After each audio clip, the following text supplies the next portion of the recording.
So our topic is first order circuits. So when we say first order circuits, either we have an RL circuit or an RC circuit. Now, for the circuits, makakreate ta og differential equation from KVL or KCL. Differential equation nga ang iyang highest derivative is first derivative. So, mo na siya tong gitawag nga first order circuits. Circuits nga ang imong differential equation na makreate is either or is only first derivative ang highest nga derivative. So we start with singularity functions, then we proceed with step response of RC circuits and then step response of RL circuits. From the last session, we discussed RC circuits which are source-free, meaning walay source, and also RL circuits which are source-free. So walay source pero na initial voltage for the capacitor and initial current for the inductor. Now for this topic, first order circuits, ang atong himuon is atong i-discuss what's the response sa circuits kung ang imong source is a step function. So step function, we will also define step function. So mo lang for our first topic, we have singularity function. So diri as a first topic, we will discuss what are the types or what are the examples of singularity functions? Unsay definitions sa singularity functions? Ang step function is actually one type of singularity function. So to start, let us define singularity functions. So singularity functions by definition are functions that are either discontinuous or have discontinuous derivative. So duha siya, either pwede siya discontinuous or discontinuous derivatives. So kung moingon ka o discontinuous, so for example, na kay t, this is your t, no? So for example, na kay x and y axis ni, or let us say t, tapos kiniya siya is f of t. And for example, atong function kay ingon ani, tapos na siya open, no? Open. Then this one. So we can say nga kini nga function is continuous at t equals, for example, this is t equals 5. So we can say that ft is discontinuous, not discontinuous at t equals 5. So mo na examples sa singularity function na definition discontinuous. Okay? So discontinuous. Now unsa man ning have discontinuous derivative. So ang example ani, for the second one, for example, na kay f of t, mo na imong t, tapos mo na imong f of t. So nakay function nga, okay, so nakay function nga, for example, imong function kay ingon ana, no? Tapos mukalit ra siya og ingon ani. Okay. So mukalit ra siya up, mukalit ra siya og anhi diriya. So imong function dili siya discontinuous at this point. For example, t equals 5 ni. Dili ta kaingon nga discontinuous siya at t equals 5 kay naman siya value. However, ang iyang derivative kay discontinuous. Nganuman, kay kung imong tan-awon ni, ang imong derivative diri, ingon ana, no? Derivative is the slope of the tangent line. Pagbalik diri pagbutang diri is ingon ani. So dili siya continuous ang iyang first derivative. Or in other explanation is kung imo na siyang suwatan, no? Broken dot line man na siya. Kung imo na siyang suwatan o ingon ani, no? Ang imong kinia, no, kaning kalit siya up. Ang kinia siya nga part is ang slope niya is infinite. So therefore, ang imong derivative is undefined at ana nga point. Therefore, makaingon ka nga discontinuous ang iyang derivative sa imong f of t. F prime of t is discontinuous. So, mo na ang definition, formal definition sa, okay, formal definition sa atong singularity function. Either discontinuous imong f of t or ang imong f prime of t ang discontinuous. Now, adto ta So one example sa atong one example sa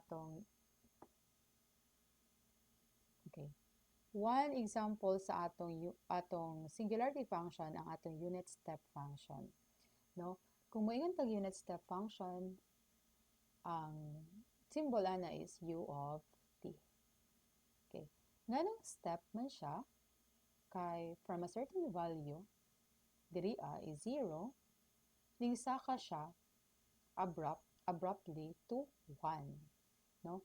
From a certain value ning saka siya pinakalit to another value mo nang step. Okay? Murag step or ang sa stairs, step. Now nganong unit? Unit. So unit means 1. So nganong unit man siya? So this is a unit step, no? Again, step siya kay ning saka siya pinakalit pero nganong unit man. Okay? So kung imong tan-awon ang atong graph, ang iyang pagsaka is from 0 to 1. So meaning ana ang iyang value ra no na change from 0 to 1. So this one is mao niyang pasabot sa unit step function. Ang unit step function is ning saka from a 0 value to a value of 1. Okay? So mao ni siya ang u of t. Now, u of t is a unit step function. So, in other terms, kato atong function nga u of t, kung atong i-graph, again, mao ni ang u of, kung mao ni siya ang, mao ni ang t, then mao ni ang f of t, then atong i-graph, mao ni siya ang u of t. This one, this is 0. So, ang imong u of t, kung imong in math, so u of t is written as u of t equals at time less than 0, diri ang time, ang imong value is, sa imong function sa unit step is 0. At time greater than 0, imong value is 1.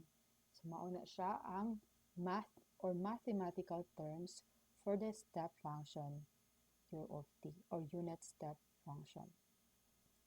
Okay. Now, kini siya unit step function pero gidelay siya og t sub o. So, instead of writing u of t, we write ut minus 0.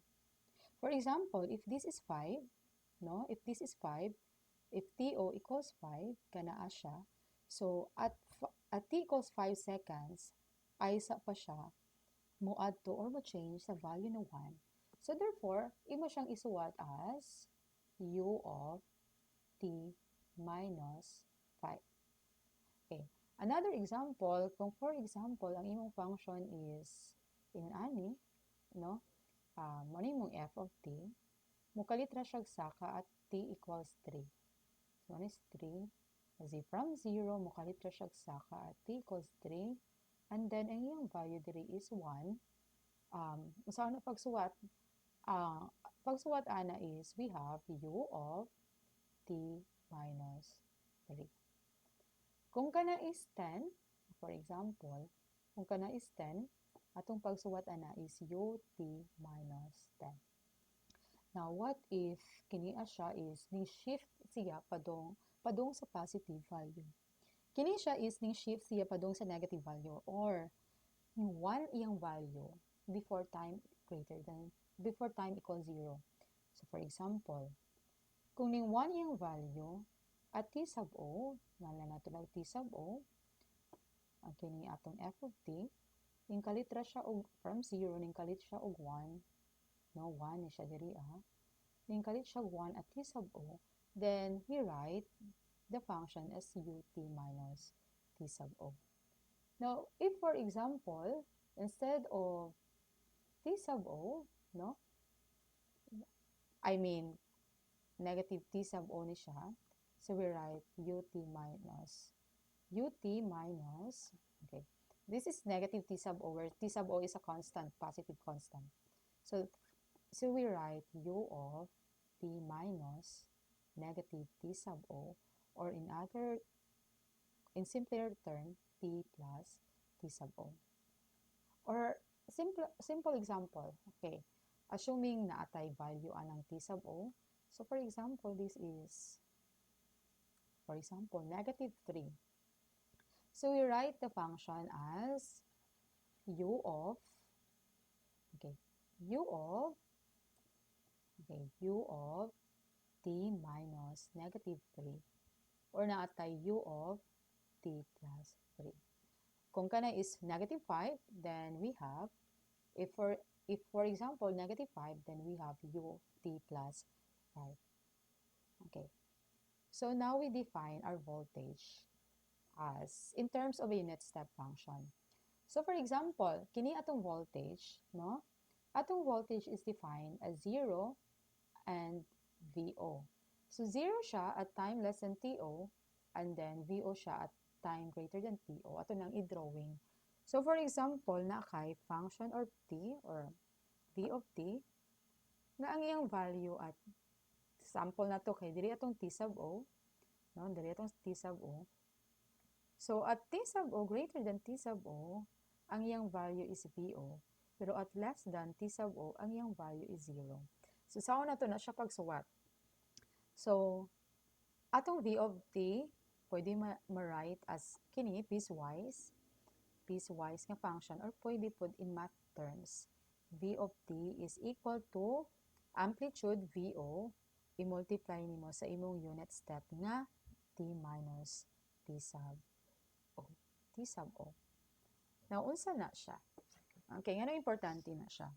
Okay, importante na siya kay tungod kay ang atong RC circuits, atong inputan og step functions, no?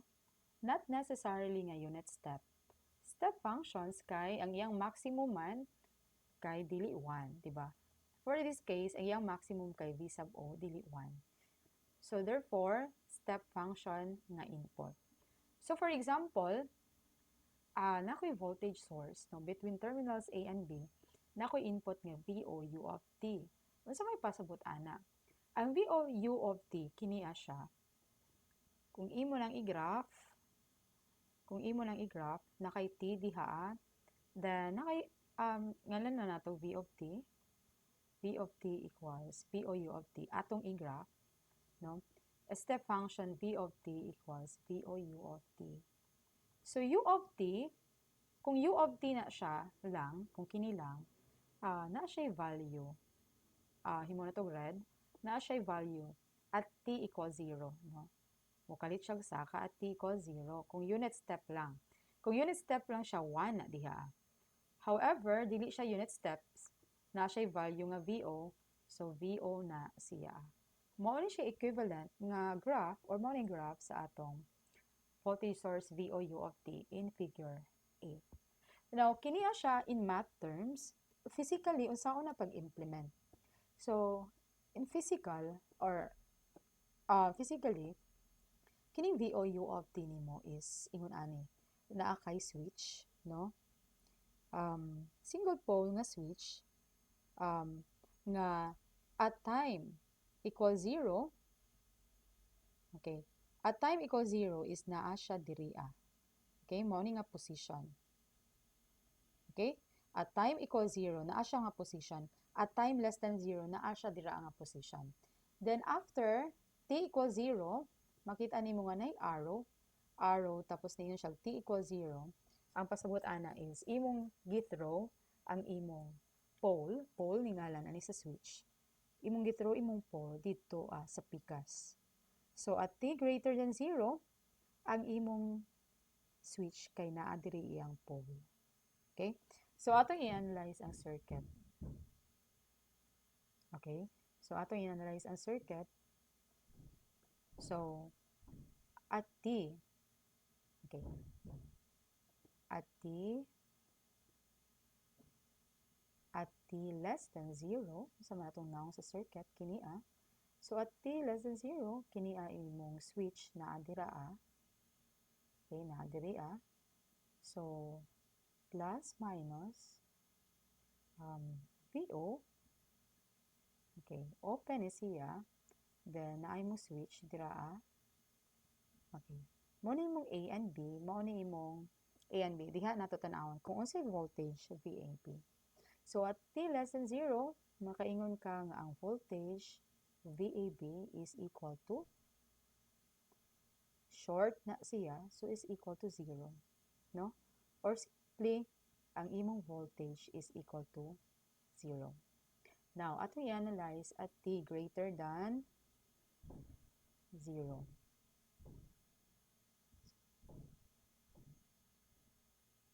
Okay.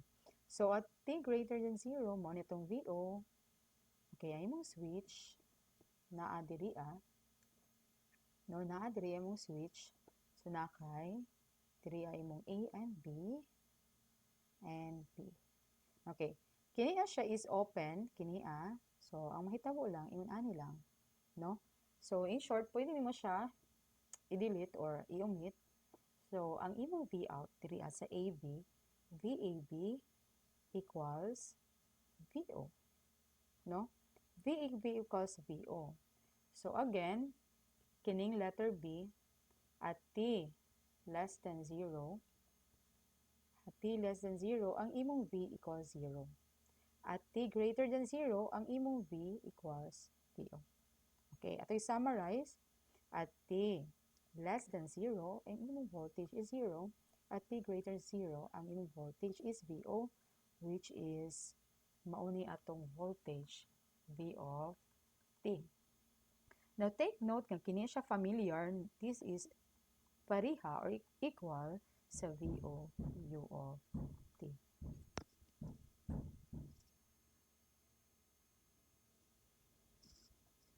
Okay. Now, for this example, not a current source. So, again, still step function siya. Step function. So, kung ganiha, voltage atong input karon current source. So, ang hitabo lang, this is IOU of T, and then, kung imong tan-awon, i-check sa letter B na circuit, at T is less than 0, na kay IO, dayon na kay, this is open, and this is A and B. Okay, this is a T less than 0. So, unsa may current diri na imong nabutang sa output. Ang imong current diri at T less than 0 is open na siya, therefore this is 0, therefore I equals 0. Now, at T greater than 0, so at T is greater than 0, imong switch na diri imong pole sa switch na dira so nakay, okay, IO, okay, IO, this is IO, tapos na imong A and B. And therefore, ang imong current or output is IO. Or I nimo is IO. Or kung ato nang isuwat, we have I of T equals 0 for T less than 0. Otherwise, nakay IO. This is equivalent to our step function I o U of T in circuit A. Okay. Now, ang atong gi-discuss kiniha is a unit step function, no? Unit step function. Okay, one function na siya under sa singularity function. Okay, now for our subject, natay duha ka singularity function na atong i-take note. Ang una is unit step, ang ikaduha is unit impulse. Kung ang unit step is mag-change yung value, no, from 0 to 1, ang unit impulse is 0 siya everywhere except at t equals 0. No? At t equals 0, iyang value is undefined. Okay? Undefined iyang value. F of t is undefined. Infinite. Okay? So, kung ang unit step function kay u of t, mo ni ang unit step function, ang imong unit impulse is equal, or ang unit impulse nimo is delta of t. Okay? Now, kung ingon ani, kung ang unit step function nimo kay ingon ani, no? For example, mo 1 siya at t equals 3, ang imong ngalan na u of t minus 3. If naka-unit impulse, tapos ning infinite siya at t equals 3, no? This is time, and then this is atong kuan. This is atong f of t, no? Axis na to. Kung ni-infinite siya at t equals 3, then ang tawag ana delta of t minus 3. Okay?